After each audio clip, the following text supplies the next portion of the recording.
Je vous emmène pédaler sur la voie verte de la Calonne, qui relie Saint-André-des-Bertaux à la ville de Pont-l'Évêque en à peine 8 km.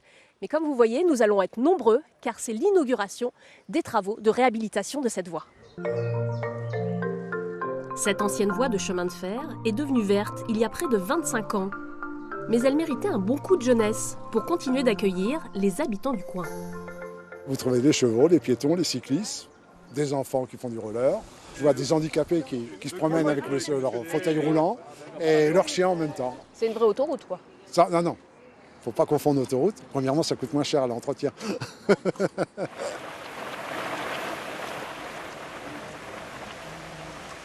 Cette petite explication tombe très bien, ça nous permet de nous mettre à l'abri, parce que je vous avoue qu'on n'avait pas du tout prévu ce temps. Là, on est en train de nous expliquer que ce pont a été entièrement reconstruit, parce que les pierres du précédent pont menaçaient de tomber sur la voie verte. C'était important de mettre autant d'argent pour ces travaux, pour une voie verte. Comparez toujours avec le coût financier d'un kilomètre d'autoroute.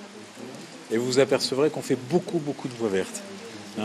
Puisqu'on a un programme très ambitieux de plus de 30 millions d'euros sur les années en cours.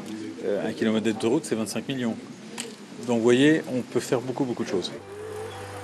Pas de scrupule donc à investir ici dans la pose d'un enrobé. Pas plus coûteux que l'ancienne piste en sable stabilisé. Même si certains riverains la regrettent un peu. Fabienne, vous êtes du coin, vous la connaissez bien cette voie? Mais moi je suis née à Saint-André-des-Bertaux. Moi ce qui me pose un problème qu'elle soit goudronnée, c'est que les vélos roulent un peu plus vite et quand on est avec des jeunes enfants, il faut faire attention parce que la sécurité est quand même beaucoup moindre. Et c'était un vélo qui vient de passer, voilà. Donc on est à combien là? Donc là, depuis l'installation de ce compteur en vélo, on est à plus de 50 000 vélos passés. Et pour les chevaux, ça marche comment? Alors, pour les chevaux, c'est une cellule qui vient compter en hauteur. Le cavalier étant placé plus haut, on va compter les personnes qui passent à plus de 2 mètres. Tous les ans, on compte. Ça nous permet de voir les fréquentations, de voir quels investissements on peut faire.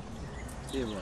On est très satisfait de ce développement de toutes ces voies vertes. Là, ça s'accélère actuellement. Là, et, oui, on commence à avoir un bon réseau. Eh bien moi, je vais poursuivre jusqu'à Pont-l'Évêque et ensuite même peut-être Deauville pour retrouver la voie maritime qui relie quand même Dunkerque jusqu'à Roscoff.